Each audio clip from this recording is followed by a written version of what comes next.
Un muy buen día para todos. Un saludo muy especial a todos los que nos ven a través de las redes sociales, a través de los medios de comunicación.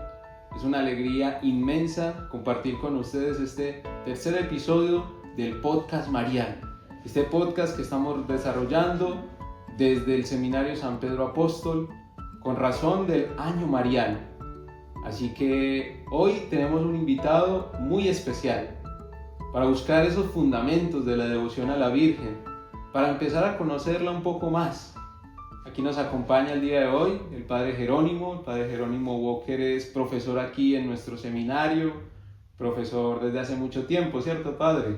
Hace casi 40 años. Hace casi 40 años, imagínese, Padre, cuántas generaciones de seminaristas, de sacerdotes que han pasado por sus aulas de clase, y justamente el profesor es el que nos dicta las materias bíblicas en el seminario.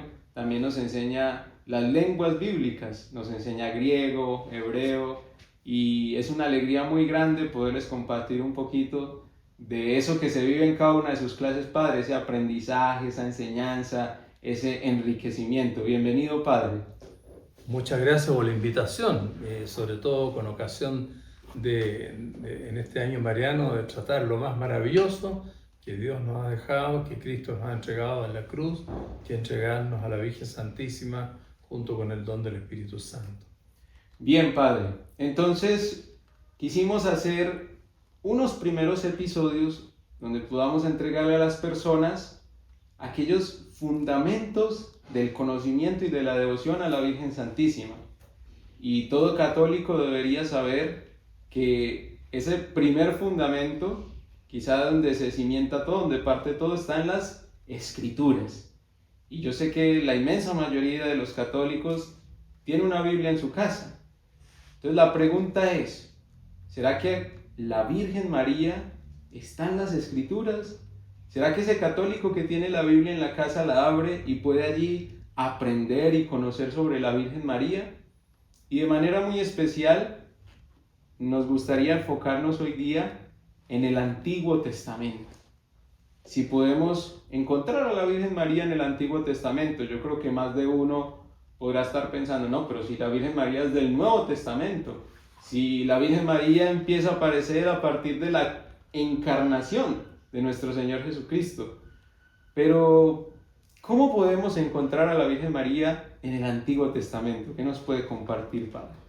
Sí, bueno, en realidad es fundamental, tal como lo veíamos ayer domingo en la Santa Misa, que en el camino de los discípulos de Maús, que ellos iban tristes, confusos, oscuros, y se le acerca a Jesús, empieza a caminar y empieza a cambiar su corazón, empieza a arder el corazón cuando Jesús le empieza a explicar las Escrituras y cómo todo el misterio de la salvación está anunciado, está prefigurado y anunciado en el Antiguo Testamento. Y dice que comenzando por Moisés, o sea, por el Pentateuco, ¿no es cierto?, que es la Torá, que le llaman los hebreos, ¿no?, los primeros 5 libros de la Biblia, siguiendo por todos los profetas, a los Neviim, que son los libros proféticos, que están tanto los profetas mayores, ¿no es cierto?, Isaías, Jeremías, Ezequiel, Daniel, y luego los 12 profetas menores. Y también hay que decir que los libros sapienciales, ¿no es cierto?, que son los Ketuvim, los escritos, los libros sapienciales, también todos ellos, todo el Antiguo Testamento es una maravillosa revelación divina, porque como dice San Pablo, toda la Escritura es inspirada por Dios. Dice en 2 Timoteo 3:16, pasa grafete omniustus. O sea, cualquier frase de la Sagrada Escritura, uno la tocar, leer, meditar la Sagrada Escritura, es como una esponja que está impregnada en agua y uno queda mojado. Bueno, es el Espíritu, ¿no es cierto?, el que está en cada línea, en cada frase, el Espíritu Santo, toda la Escritura es inspirada por Dios. Y bueno, todas las maravillas que Dios nos ha entregado en el Nuevo Testamento han sido preparadas, han sido prefiguradas, han sido anunciadas.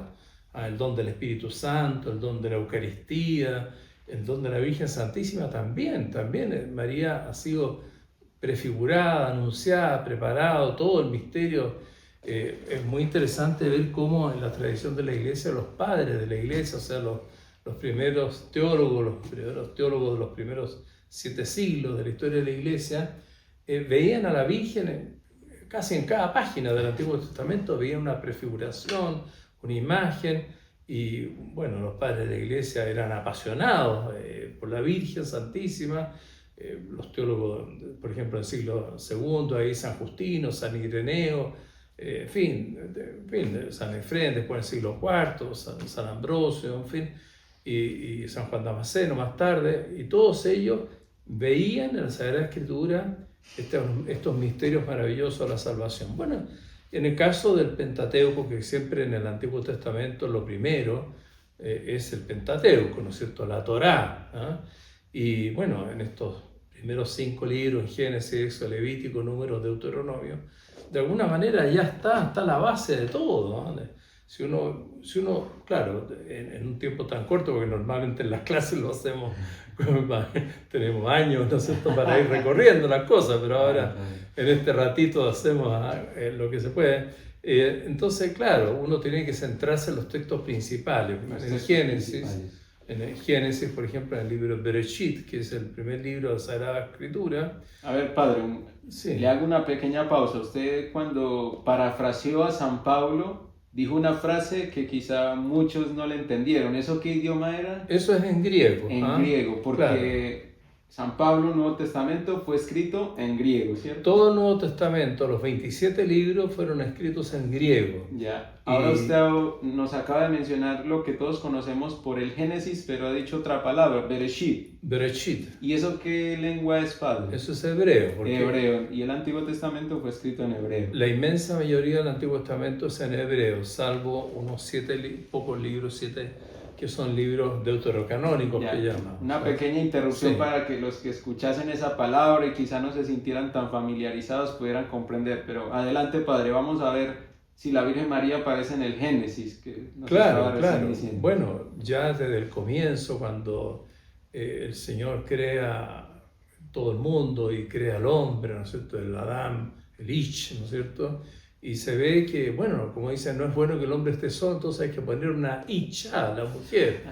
Y bueno, entonces la mujer va a ser la ayuda adecuada, ¿eh? Y en este caso Eva, ¿no es cierto?, esposa de Adán, pero después cuando se produjo el pecado original, y viene inmediatamente, Dios quiere anunciar la salvación. El primer anuncio de la salvación, que se llama el protoevangelio, lo tenemos ahí en Génesis 3:15. Protoevangelio significaría como primer evangelio. El primer evangelio. Primer claro. anuncio de esa salvación que vendrá. Exactamente, es el primer anuncio de la salvación. Todavía estamos, por supuesto, muchos siglos antes, ¿no es cierto? Porque si uno piensa la historia de los patriarcas, por ejemplo, que está narrada, la historia de Abraham, Isaac, Jacob, en fin, que está descrita en el libro del Génesis, los patriarcas son del siglo XIX a.C., o sea, estamos mucho tiempo antes de que venga nuestro Señor. Cuando viene Jesucristo, en la plenitud, como dice San Pablo en la carta a los Gálatas, al llegar la plenitud de los tiempos,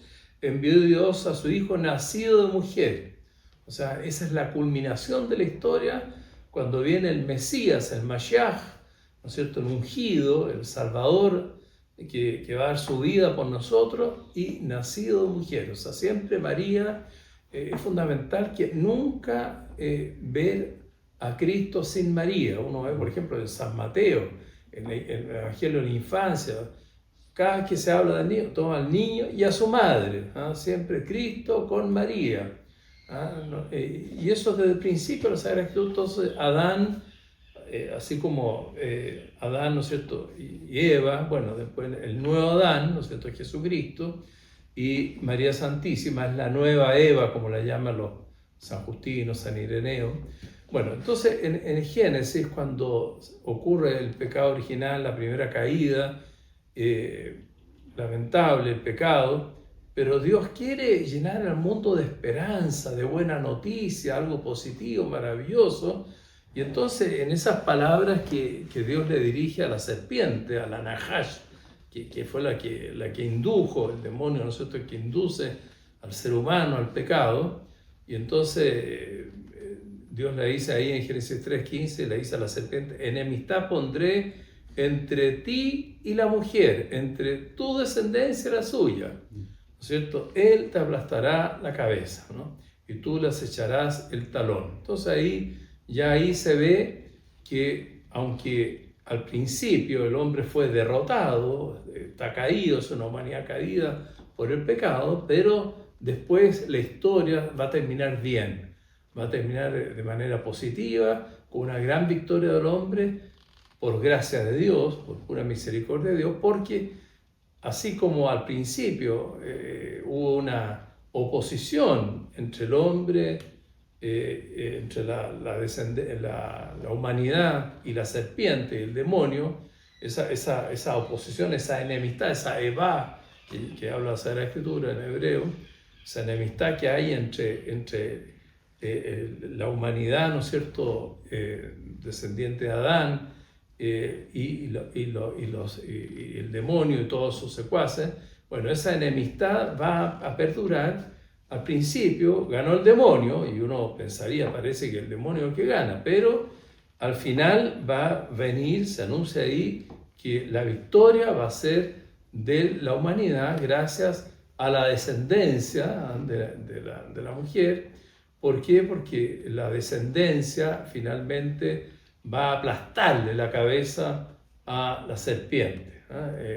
La serpiente va solamente a lograr, digamos, morder el talón, el tobillo, la quiebra, que le llaman los hebreos, pero finalmente, entonces ya ahí resplandece la figura implícitamente, ¿no?, de cómo la madre del Mesías está prefigurada, anunciada ahí en ese texto, porque, y por eso que hay muchos cuadros, imágenes, en todas partes uno ve imágenes bellísimas de la Virgen Santísima, que sale también ella pisando la cabeza de la serpiente, que además es una experiencia que todos los cristianos de todos los siglos hemos tenido en todas partes, que siempre la victoria sobre el demonio, la victoria sobre el pecado se logra con María. Con María es posible. Entonces por eso en todas partes aprovechamos siempre de cultivar el amor a la Virgen, la devoción mariana, Santo Rosario, porque bueno, es la manera de tener esa victoria. Así que ahí ya comienza, podemos decir, la mariología. Qué bueno, padre. De pronto, para que no lo dejemos pasar, ¿esa cita en qué capítulo y qué versículo del Génesis se encuentra? Génesis 3:15. El Génesis 3:15. Para los que tienen su Biblia en la casa lo pueden ir a buscar, el Génesis 3:15. Y para ir como a ver si vamos entendiendo la idea, Dios, que es eterno, el Señor de la historia, tiene esta capacidad que aunque la Virgen María efectivamente aparece históricamente situada en el Nuevo Testamento, ya Él, desde su eterno designio de salvación, la había preparado y por eso Él, el único eterno Señor de la historia, la puede como prefigurar desde el Antiguo Testamento, ¿cierto? Es así más o menos la idea. Claro, Dios lo ha pensado todo de antemano. Hay un texto del Nuevo Testamento en Efesios 1, del 3 al 14, el himno de los Efesios, que dice, bendito sea Dios, que nos eligió en Cristo antes de la creación del mundo para ser santos e inmaculados en Él, en Cristo. Entonces, por eso que este es ese texto que entre paréntesis en la Santa Misa del 8 de diciembre, la fiesta de la Inmaculada, siempre se lee, ¿no es cierto?, Efesios 1, 3 al 14, porque como Dios tiene planeado desde toda eternidad, ha pensado en que en realidad toda la iglesia sea santa e inmaculada. Y para eso entonces ha puesto a María como signo de lo que es la iglesia perfecta y lo que es la posibilidad de la iglesia perfecta, entonces la Inmaculada. Bueno, y por eso Dios ha pensado siempre en María, y en Génesis anuncia el Señor que aunque el hombre está caído y triste y perdió el paraíso en ese momento, en fin, pero que finalmente va a venir un descendiente de la mujer, ¿no es cierto?, que es el Mesías, y entonces este descendiente va a ser el vencedor, el que va a triunfar sobre el demonio, y el futuro Salvador lo va a hacer, va a ser una victoria dolorosa, sufrida, porque en el Antiguo Testamento ya está muy claro que la expiación del pecado, la superación de los pecados, va a costarle, como decía el texto de la primera carta de Pedro que leíamos ayer en la misa del domingo, con la preciosa sangre de Cristo. O sea, ha sido un alto precio, ¿no? La victoria sobre el pecado ha sido un alto precio. Entonces, el Mesías, Jesucristo, es el Salvador, es el único Redentor. Pero todos nosotros, de alguna manera, podemos colaborar, estamos llamados a ser colaboradores de la redención. Por ejemplo, San Pablo decía, hablando de los padecimientos y sufrimientos que a él le tocaba, dice, ¿no es cierto?, completo en mi carne lo que falta a las tribulaciones de Cristo en favor de su cuerpo, que es la iglesia. Bueno, entonces todos estamos llamados a colaborar en la redención, y ciertamente que entre todos los cristianos quien más ha colaborado en la redención es María, ¿no? Entonces ella es colaboradora perfecta de la redención, Inmaculada, y ya de Génesis en la Torá ya está desde el principio, ¿no? Padre, quizá siguiendo estos bloques, digámoslo así, o partes en las que está subdividido el Antiguo Testamento, pasando ahora a los profetas, ¿hay algún texto de alguno de los profetas que nos haga referencia a la Virgen Santísima? Bueno, hay muchísimos, pero el más importante es Isaías 7:14. Es en el contexto, bueno, de lo que se llama la guerra sirio-efraimita, que fue una situación muy, muy difícil para el reino de Israel, para Jerusalén. Venían los ejércitos y entonces en ese tiempo estaba el rey Ahaz, ¿no? Y entonces va Isaías, enviado por Dios, a hablar con el rey, diciendo, pídele una señal para que veas que Dios no te ha abandonado, que Dios te va a ayudar, que vas a lograr superar esta situación y que va a haber una victoria final. Y entonces, bueno, el rey se resiste, no quiero tentar a Dios, no quiero pedir ninguna señal. Y bueno, Dios a través del profeta lo critica, por eso dice, parece poco cansar a los hombres que cansáis también a Dios, pues Dios mismo os va a dar una señal. He aquí que la Virgen concebirá y dará a luz un hijo y le pondrán por nombre el Emanuel. Entonces ahí el concepto, he aquí que la Virgen, ahí en hebreo usan una palabra alma, una palabra hebrea, una palabra muy importante, que los propios judíos antes de Cristo, cuando tradujeron el Antiguo Testamento, la Torá, la tradujeron del hebreo al griego, en lo que se llama la Septuaginta, una traducción muy importante, que fue lo que usaron los apóstoles en toda su evangelización por el contorno mediterráneo, siempre usaban la Biblia en griego, la Septuaginta, el Antiguo Testamento griego, y ahí esa traducción hecha por judíos, traducen el concepto hebreo alma, lo traducen por partenos, virgen. A veces, desgraciadamente, hay Biblias católicas que han echado marcha atrás, y en vez de traducir virgen, ponen joven o muchacha o doncella. O sea que según la traducción literal desde las lenguas bíblicas, la más acertada sería virgen. Exactamente, es virgen lo que hay que traducir. Si los propios judíos lo entendieron así, antes de Cristo. Ahora lo que ocurrió fue que cuando vino Jesucristo, el nacido de la Virgen Santísima, entonces los judíos quedaron muy descolocados, porque dijeron, nosotros les pusimos en bandeja la traducción que nosotros mismos hicimos, ¿no? De Isaías, qué sé yo. Es Isaías 7:14. Isaías 7,14, hablando de partenos, y entonces ellos a partir de ese momento rechazan la Septuaginta, la traducción griega que ellos mismos habían hecho, la repudian y empiezan a hacer otras traducciones al griego, con neanías, ¿no es cierto?, con muchacha o doncella.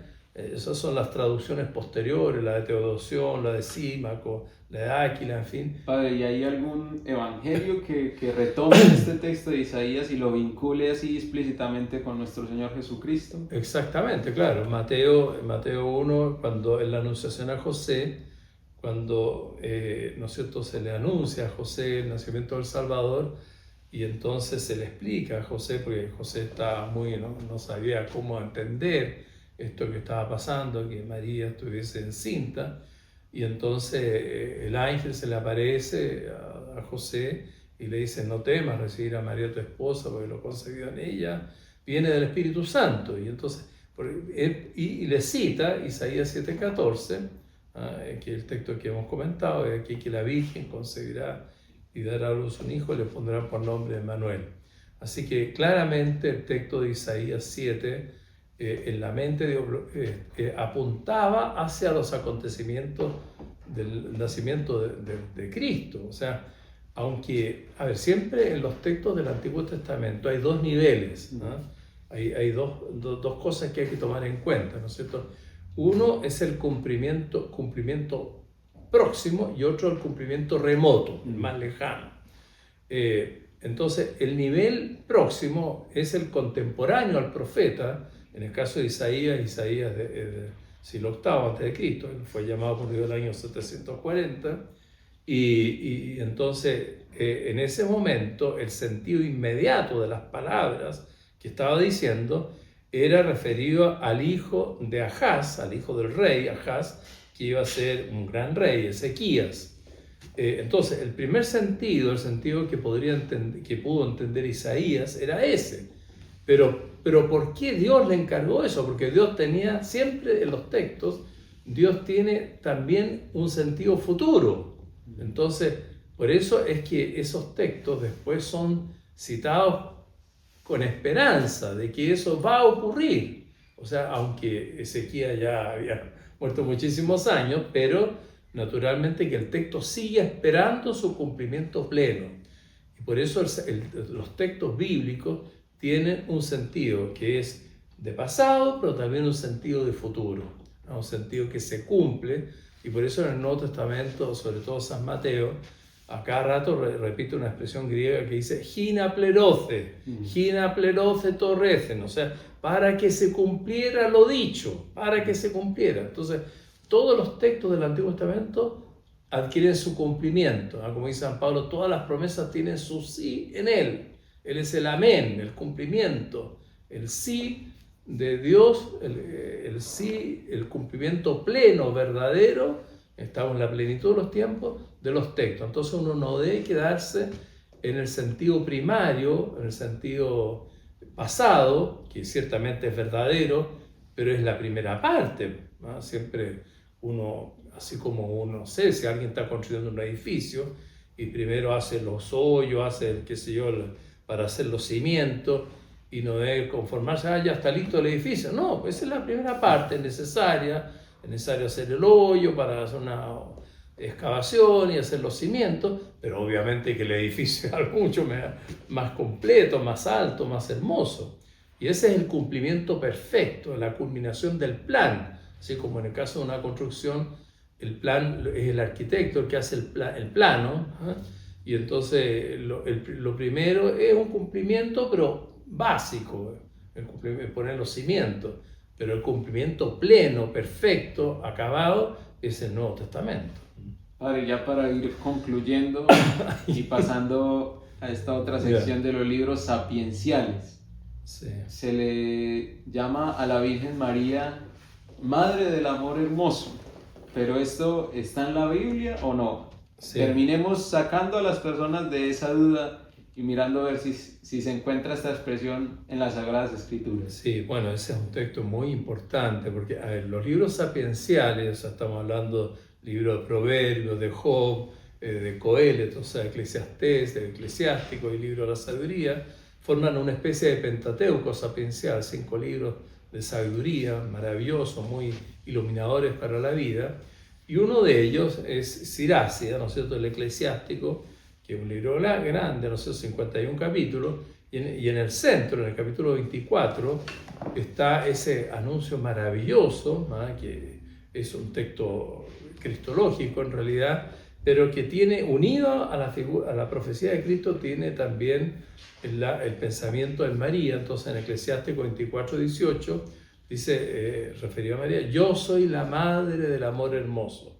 Ahora, ese texto, es verdad que en algunos códices, porque nosotros todos los textos, todos los libros bíblicos, siempre para poder tener editar una Biblia, siempre lo primero son los textos originales, y los textos originales los tenemos en papiros, pergaminos, códices minúsculos, unciales, en fin, distintos tipos de materiales, digamos, manuscritos antiquísimos, y de repente hay algunos de ellos que si supongamos el códice de Alepo, que es muy importante, un códice hebraico muy importante, pero que le faltan partes, ¿ah? Entonces no es una cosa tan rara que en algunos códices se haya perdido una parte o se le escapa. Entonces efectivamente hay algunos manuscritos de Eclesiástico 24 donde falta el versículo 18, y entonces hay Biblias católicas incluso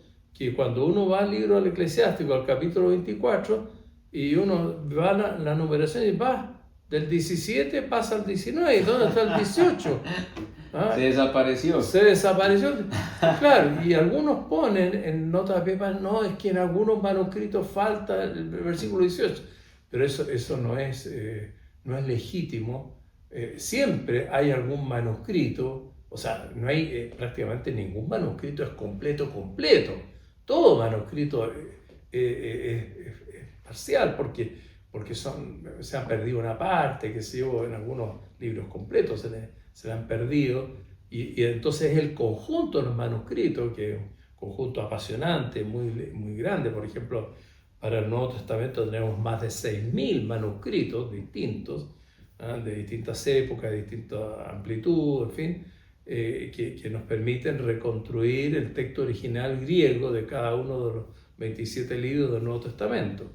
Entonces, en el caso del Antiguo Testamento nos pasa algo parecido, porque en el caso de los textos que son, la mayoría, que son en el original hebreo, eso nosotros tenemos acceso gracias al Códice de Leningrado, que es del año 1008 después de Cristo, o sea, es un códice muy tardío, pero es el único códice hebraico completo que tenemos, que es la base de las ediciones modernas de la Biblia hebrea.